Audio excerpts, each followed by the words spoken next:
ఇంకో విషయం చూసుకుంటే ఏదైతే రాష్ట్రంలో జరగాల్సిన అభివృద్ధి కార్యక్రమాలతో సంక్షేమ పథకాలు ఇస్తారుగా అప్పు తీసుకురాకుండా ఎలా ఇవ్వగలుగుతున్నారు గవర్నమెంట్ ఇది మంచి ప్రభుత్వం అని అనిపించుకుంటుందా?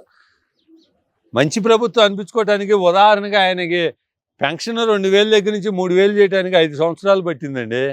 బాబు గారు ఎక్కిన టైంలోనే 3000 అలా 4000 చేశారు. ఇంటింటికి వాలంటీర్ లేకుండా ఇంటింటికి పెన్షన్ ఇస్తున్నారండి. అన్నా క్యాంటీన్లు అండి, నిరుపేద ఎవరికైనా కానీ ఆకలి అయితే కనుక భోజనం చేయడానికి 5 రూపాయలు అన్నం. హాస్పిటల్ దగ్గర కానీ వేరే చాట ఇప్పుడు సచివాలయానికి ఎక్కడెక్కడి నుంచో వస్తున్నారండి రాష్ట్రం నలుమూల నుంచి.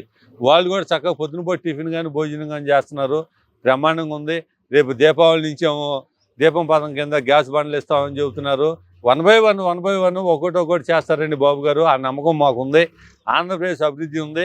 పోలవరానికి కూడా పరుగులు పెట్టిస్తాడండి గ్యారంటీగా. కానీ జగన్మోహన్ రెడ్డి గారు అంటున్నారు వాళ్ళ కార్యకర్తలతో మాట్లాడారు, ఈ గవర్నమెంట్ 4 నెలలోనే ప్రభుత్వ వ్యతిరేకత మూడగొట్టుకుంది, మన ఇక్కడ నుంచి ప్రజల్లో ఉండాలని చెప్పి చెప్తున్నాడు. నిజంగానే వ్యతిరేకత మూడగొట్టుకున్నాడు? వ్యతిరేకత మొదలుపెట్టుకుంటే ఎవడన్నా రోడ్డు మీదకి రావాలి కదండి. ప్రభుత్వం మీద వ్యతిరేకత మూడగట్టుకోవడానికి ఈయన ఏం చేశాడు? ఇప్పుడు జగన్మోహన్ రెడ్డి మళ్ళీ దళితుల్ని కనుక చంపేసి డోల్డీరోలు ఏం చేయలేదుగా. డాక్టర్ సుధాకర్ మళ్ళీ కనుక నటు రోడ్డు మీద కనుక మక్కిలీర కొట్టేసి కొట్టలేదుగా.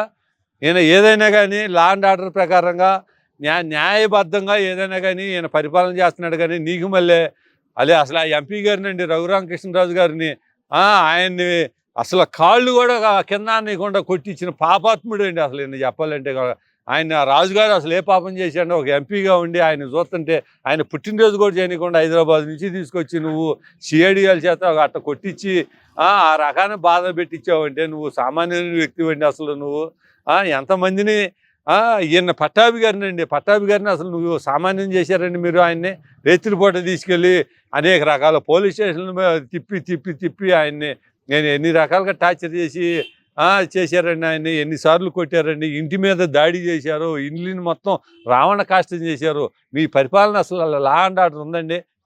ఎంతమంది మానభంగాలు చేశారో, ఎన్ని హత్యలు చేశారో, ఎంతమంది అరాచకాలు చేశారు. ఉద్యోగస్తులకి టీఏలే ఎరగరు అసలు పాపం. వాళ్ళు చివరికి వాళ్ళని ఎక్కడ తీసుకొచ్చాయంటే, అయ్యా బాబు మహానుభావుడా నువ్వు 1వ తారీఖు జీతం ఎత్తే చాలు అన్నట్టుగా నువ్వు చేసుకొచ్చావు వాళ్ళని. నువ్వు ఎవరిని ఫలానా జగన్మోహన్ రెడ్డి పరిపాలన బాగుంది అనేది ఎవరితోటి నువ్వు చేపించుకున్నావు? ఫలానా ఈయన బాగుందని చెప్తే ఎవడో ఒకడు దాచుకున్నాడు తప్పితే సామాన్య మానవుడు ఎవడైనా కానీ నీ పరిపాలన బాగోకనే కానీ నీకు 11 సీట్లతోటి నువ్వు అట్టాపింది. నువ్వు ఇట్లాగా మాట్లాడితే రేపు నీ సీటు కూడా నువ్వు గెలుచుకోలేవు. అది ముందు తెలియజేసుకోమని కోరున్నావు. అధికారులు అక్రమంగా ఏదైతే చేశారో, చట్టబద్ధం లేకుండా చేశారో అధికారులు ఇప్పుడు అందరూ ఒక్కొక్కళ్ళు లొంగిపోతా ఉన్నారు. లొంగిపోయి అప్రూవర్గా మారుతున్నారు కదా. వాళ్ళు చేసిన అవినీతికి పరాకాష్ట మా వెనకాల పలానా నాయకులు చేయమన్న మూలాన మేము చేశామని చెప్పి వాళ్ళు బహిరంగ చెప్తున్నారు. దాన్ని ఎలా చూడండి? మరి జరిగినాయే కదండి. ఇప్పుడు వెంకటరెడ్డి గారు ఉన్నాడు, ఆయన చూస్తుంటే కనుక జాలేస్తుంది. మరి ఒక ఐఏఎస్ ఆఫీసర్ ఉండి అప్పుడు ఆ సంతకాలు పెట్టినప్పుడు తెలీదా? అప్పుడే నువ్వు కనుక సంతకాలు పెట్టకుండా నా వల్ల కాదని చెప్పి అప్పుడే తప్పుకున్నట్టు నీకు ఈ కష్టాలు ఉండేవి కాదు, ఈ జైలు గోళ్ళ ఉండేది కాదుగా. బెవరేజ్ కార్పొరేషన్ చేసిన ఆయన ఉన్నాడు, ఆయన సామాన్యంగా చేయలా. ఆయన కూడా జైలు ఏ తప్పు చేసినా కానీ ఎప్పుడైనా జైలు గోడలో ఓసలు లెక్క పెట్టాల్సిందండి. తప్పు చేసిన వాళ్ళు ఎప్పటికీ తప్పించుకోలేరు. దానికి మట్టుకు ఏదైనా కానీ శిక్ష అనుభవించ తప్పదు. ఐఏఎస్ ఆఫీసర్లు కానీ ఐపీఎస్ అధికారులు కూడా చేసిన అక్రమాలు ఉన్నాయి, దౌర్జన్యాలు ఉన్నాయి.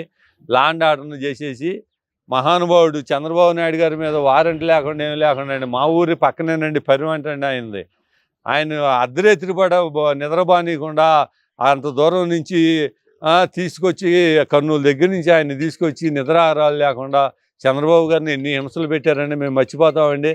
దాదాపుగా 95 రోజులు ఆయన్ని రాజమండ్రి సెంట్రల్ జైల్లో పెట్టేసి కనీసంగా భోజనం చేయడానికి టేబుల్ కూడా ఏర్పాటు చేయకుండా, బాత్రూంలో కమ్మోడ్ ఏర్పాటు చేయకుండా ఆయన ఎన్ని బాధలు పెట్టారండి.